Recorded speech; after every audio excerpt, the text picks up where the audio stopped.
Welcome to MMAfighting.com's Strikeforce Henderson versus Babalu 2 preview show alongside Strikeforce middleweight fighter Luke Rockhold. I'm Ariel Helwani, and we're coming at you inside the Scott Trade Center in St. Louis, Missouri, where on Saturday night, Strikeforce brings its brand of MMA to the Show Me State for the second time in just 7 months. And Luke, a very interesting card going down Saturday night. First things first, though, we haven't seen you in a while. You're supposed to fight in October.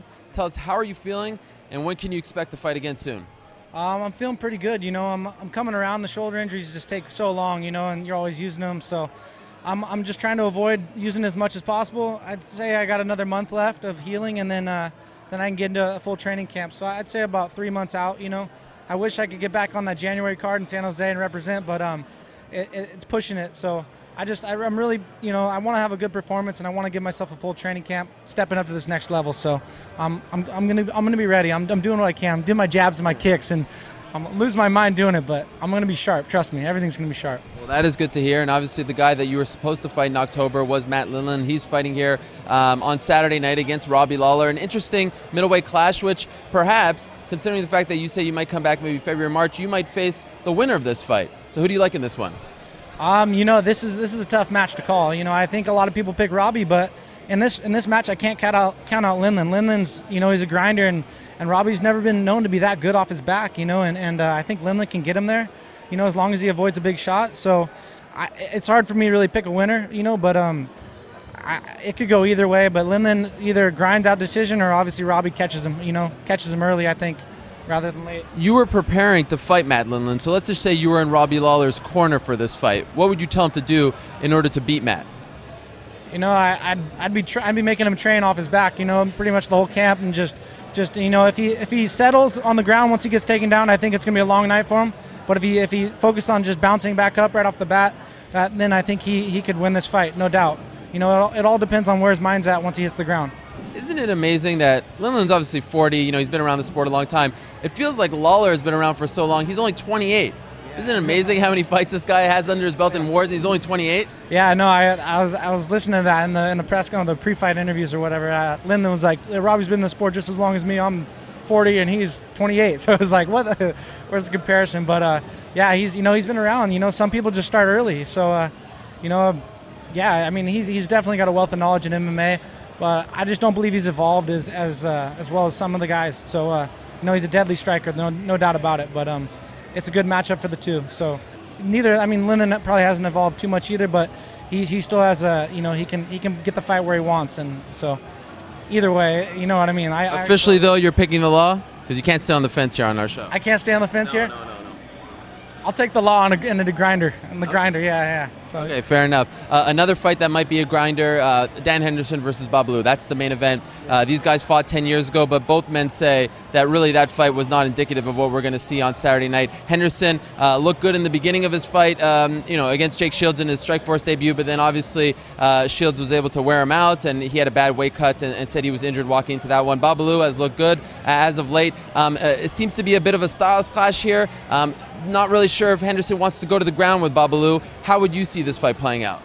Like a grinder, I don't think this match is gonna be a grind out. I think it's gonna be a tough fight, no doubt. But Babalu's got his kicks are on point, in his last fight, and his striking. But Henderson, I think he's hungry right now.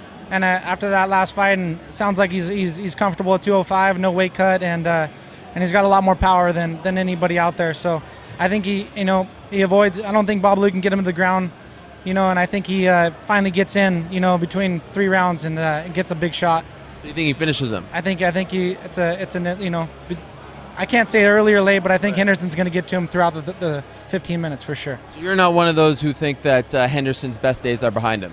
I just don't see that right now. I didn't see that in his last fight. Jake is just so relentless. I've trained with Jake, countless times, and I know what he brings to the table. I knew what he could do to Henderson if he got later in the rounds, and Henderson still survived all 5 rounds with Jake, into the 5, and he wasn't feeling that good. So I think he's coming on strong on this fight. He's hungry, and I see him taking this fight, by knockout, in the 15 somewhere.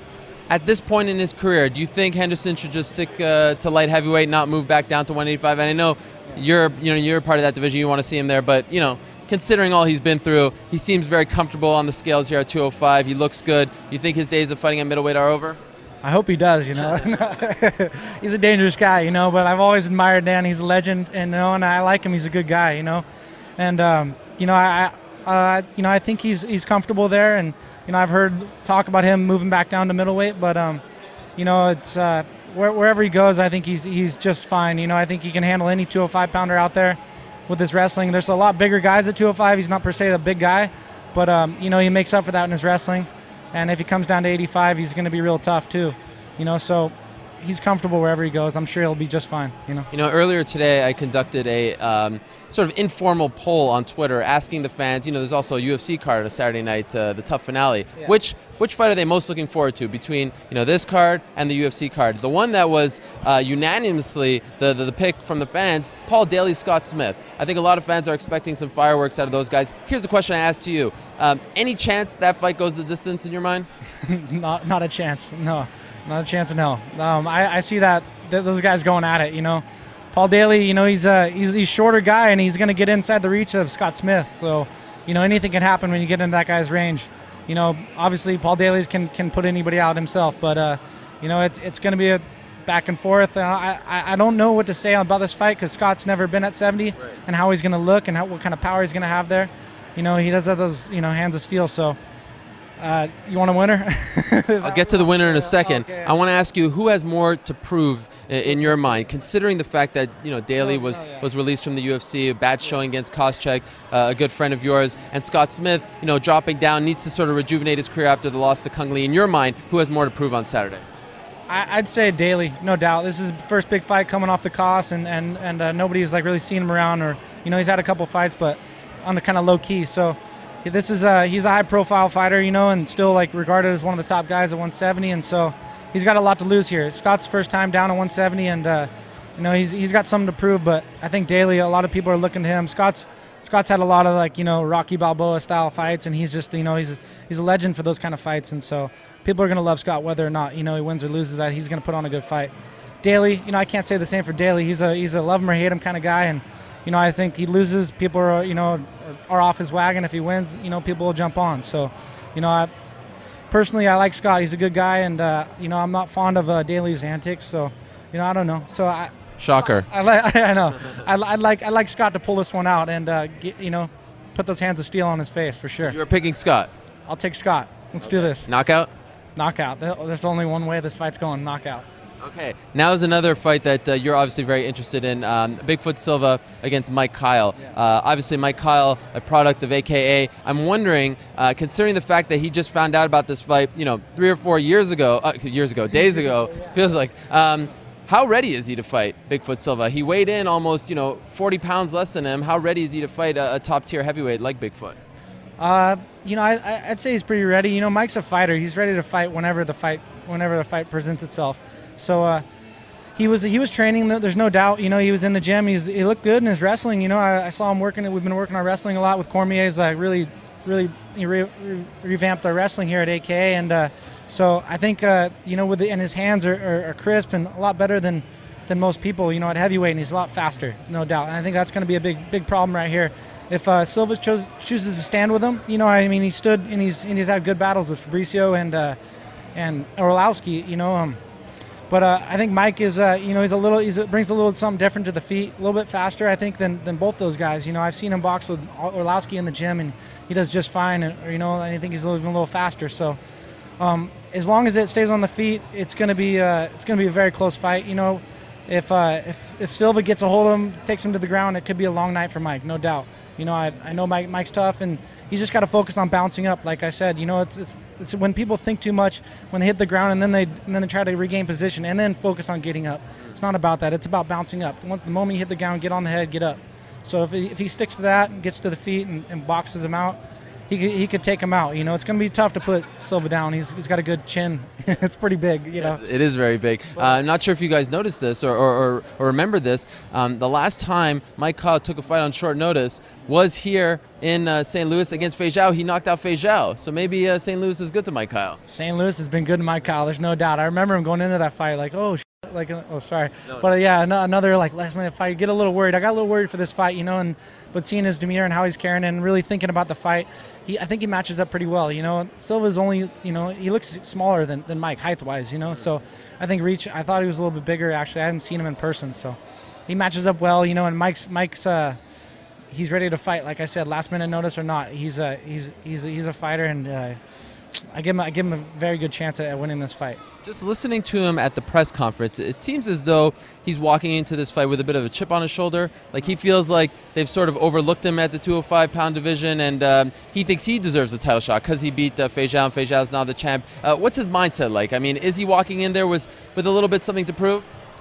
I'd say so. He rightfully so. He does earn that title shot. He knocked out Fei Zhao 2 fights ago, right? Right. And he's won quite a few fights. Won King of the Cage title and title in Australia. So he's winning a lot of fights in between that fight too.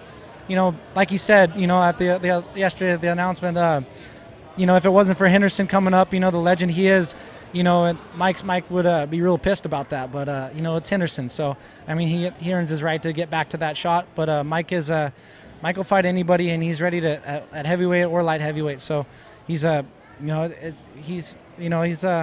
we'll see. I don't know. It's You're picking Bigfoot, right?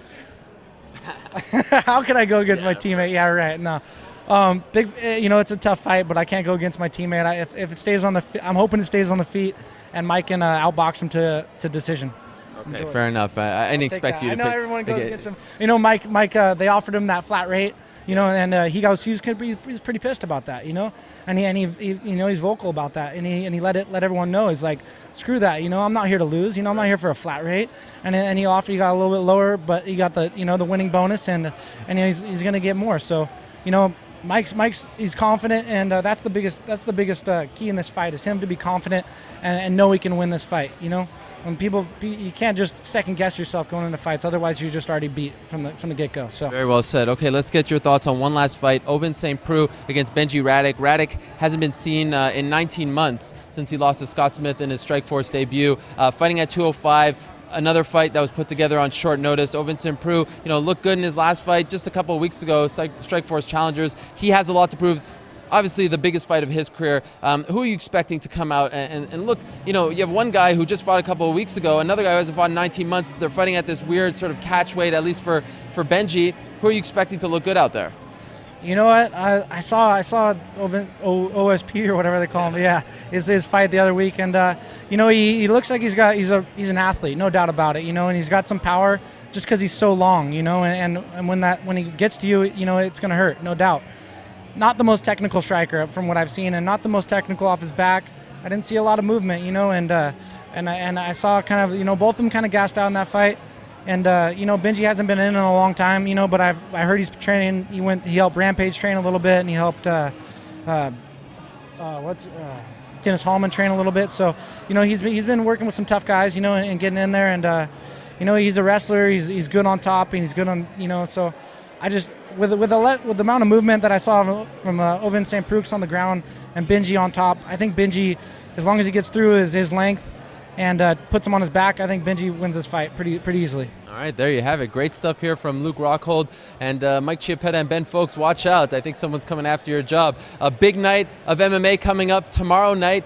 You got two options. If you're a big MMA fan, you got The Ultimate Fighter finale on Spike TV at 9 p.m. Eastern, and then on Showtime at 10 p.m. Eastern, Strikeforce here in St. Louis. A lot of MMA to be had Saturday night, and we'll have all the coverage for you on MMAfighting.com. For Luke Rockhold, I'm Ariel Helwani saying so long from St. Louis.